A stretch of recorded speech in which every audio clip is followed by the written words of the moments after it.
श्री कुंज बिहारी शेरदास। तो आज हम लोग चर्चा करेंगे कि कोई भी भोग ठाकुर जी को समर्पित किए बिना हमें क्यों नहीं ग्रहण करना चाहिए। तो श्री गीता जी के तीसरे अध्याय के 12वें श्लोक में श्री ठाकुर जी स्वयं कहते हैं, इष्टान भोगान ही वो देवा दासिन्ते यज्ञ भाविता तैर्दत्तान प्रथा ये भो यो भुंक्ते स्तेन एव स।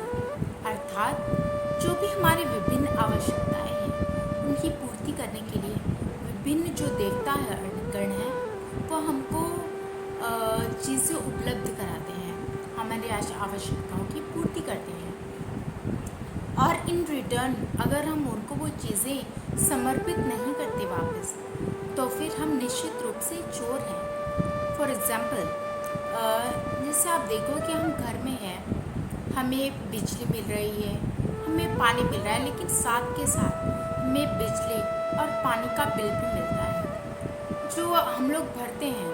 और अगर हम लोग वो बिजली और पानी का बिल नहीं भरते तो हम चोर हैं।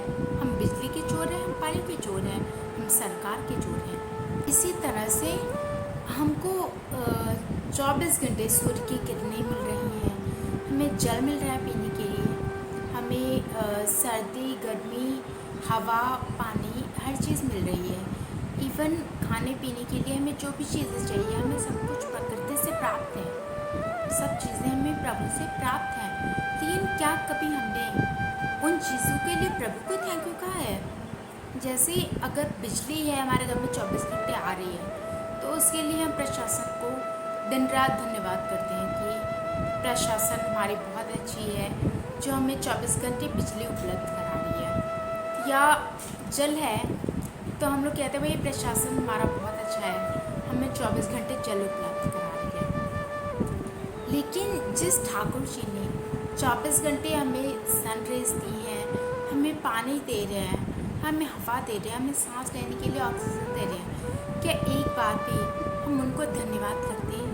हम उन्हें धन्यवाद नहीं करते। इवन ये शरीर जो ठाकुर जी ने इतनी कृपा करके हमें दिया है, मतलब अन्य योनियों के जीव तरसते हैं कि उन्हें ये शरीर प्राप्त हो, उन्हें मानव शरीर प्राप्त हो, और हमको इतने कृपा करके ठाकुर जी ने ये मनुष्य तन दिया है।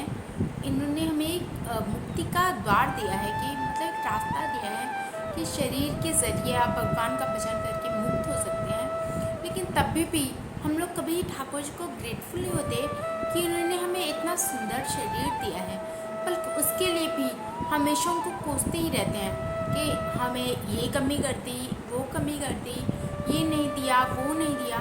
तो कभी हम ग्रेटफुल नहीं होते। तो क्या ये उचित है? बल्कि हमें जो चीज़ ठाकुर जी ने दी है हमें उसके लिए हमेशा उनको धन्यवाद करना चाहिए।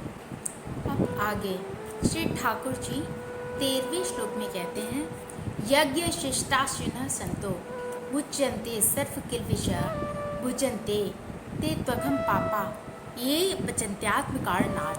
अर्थात जो भी व्यक्ति मुझे भोगों को समर्पित करके ग्रहण करता है ना, वो निश्चित रूप से सब प्रकार के पापों से मुक्त हो जाता है। किंतु जो व्यक्ति अपने इंद्रिय सुख के लिए भोग बनाता है और ग्रहण करता है ना, वो निश्चित रूप से पाप को खाता है।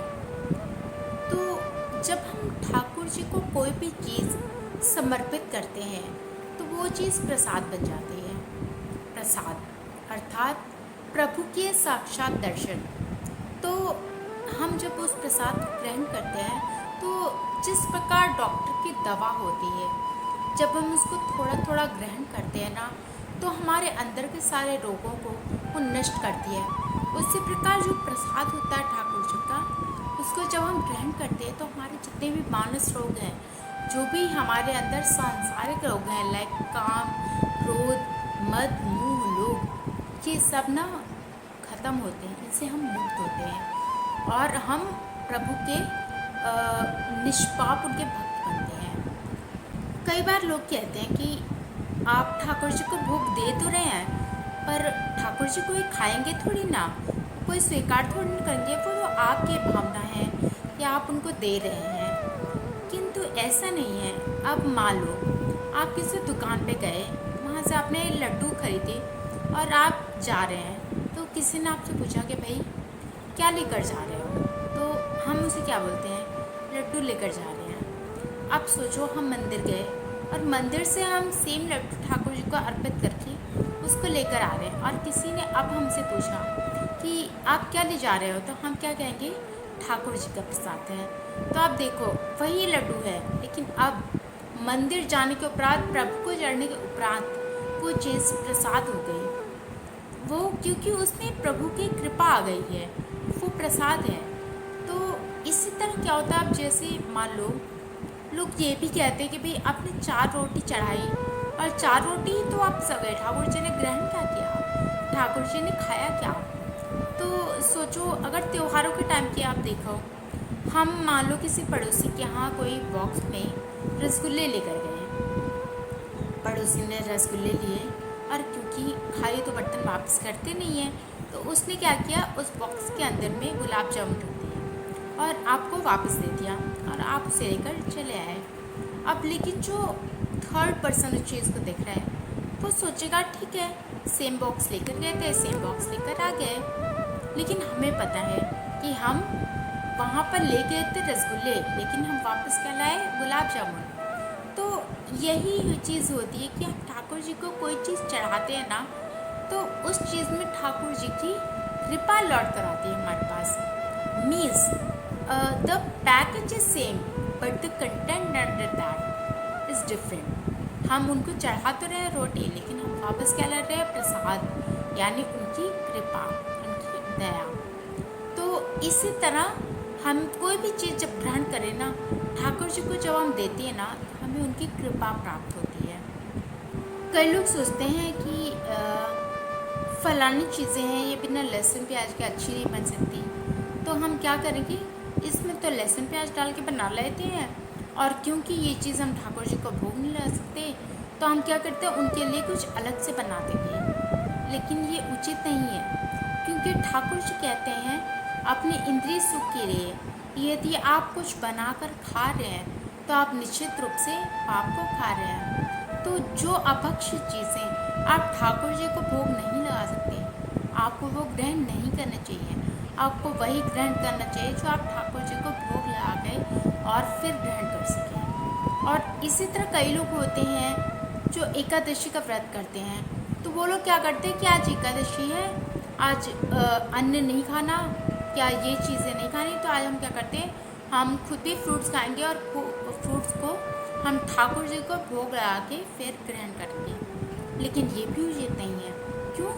क्योंकि ठाकुर जी तो 56 भोगों को भोगने वाले हैं। क्या उनको ये फ्रूट्स खिलाना उचित है कि आप भी, आज हम उपवास कर रहे हैं तो आप भी उपवास करो, आप भी फ्रूट्स खाओ।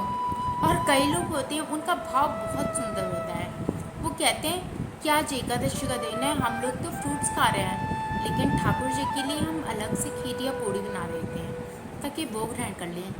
भाव बहुत सुंदर है। लेकिन आप सोचो, यदि आपने ठाकुर जी के लिए खीर पूड़ी बना दी, अब वो उस प्रसाद को अगर आपने नहीं ग्रहण किया तो वो भी प्रसाद का अनादर हो गया।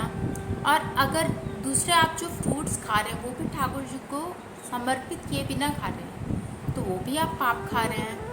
तो इस तरह से ये भी अनुचित है, क्योंकि ठाकुर जी को जो ठाकुर जी का प्रसाद है, अगर आप सोचो वो प्रसाद है, अगर कल वो प्रसाद है तो आज वो अन्न कैसे हो गया?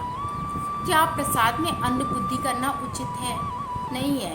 हमारे हरिदासी अरे हरिवंशी संप्रदाय में तो एकादशी का व्रत भी नहीं रखते, जबकि एकादशी ठाकुर जी को अत्यंत प्रिय है। लेकिन हम लोग एकादशी का व्रत क्यों नहीं करते? क्योंकि हमारी जो उपासना है ना, वो निकुंज रस की उपासना है। इसमें हम लोग वही ग्रहण करते हैं जो शाम को हम लोग समर्पित करते हैं। और शाम को हम लोग फ्रूट्स तो खिला नहीं सकते कि आप फ्रूट्स ग्रहण करो, आज हमारा उपवास है तो आप भी उपवास रख लो। नहीं, हमारे शाम को तो हम उनकी सेवा में हैं, हम तो उनको हमेशा सुखी रखेंगे, उनको 56 भोग लगाएंगे। और अगर हम उनको 56 भोग लगा रहे हैं तो उनका उच्छिष्ट ही हमारा आहार है, तो हम ठाकुर जी के प्रसाद का भी तिरस्कार नहीं करते। जो उन्होंने खाया हमें वही खाना है, ये है, क्योंकि हमें ये पता है हम ये जानते हैं, संतों की कृपा से हमें ये मालूम है कि एक एक प्रसाद का कर्ण कोटि कोटि एकादशी का फल देने वाला है। तो इसीलिए हम लोग एकादशी भी नहीं करते कि ठाकुर जी की प्रसाद ही हमारे लिए एकादशी है, हम उसी को ग्रहण करेंगे। तो इसीलिए प्रत्येक साधक को ना ठाकुर जी को भोग लगा के वस्तुओं को ग्रहण करना चाहिए, ठाकुर जी को भोग लगा के भोगों को ग्रहण करना चाहिए। क्योंकि सबसे पहले तो प्रभु का प्रसाद आप उसको जब लेंगे तो आपकी सारी मानस रोगों को वो दूर करेगा, आपके मन को निष्पाप करेगा, आपकी दुष्भावनाओं को हरेगा, और इस तरह से आप एक प्रभु की शुद्ध भक्त, शुद्ध शरणागत बनेगी। और दूसरा, आपका प्रभु की भक्ति, प्रभु के भजन में भी खूब मन लगेगा। तो इसीलिए कोशिश कीजिए कि बिना ठाकुर जी को समर्पित किए आप कोई भी चीज़ ग्रहण नहीं करेंगे। श्री कुछ बिहारी श्री अरदास।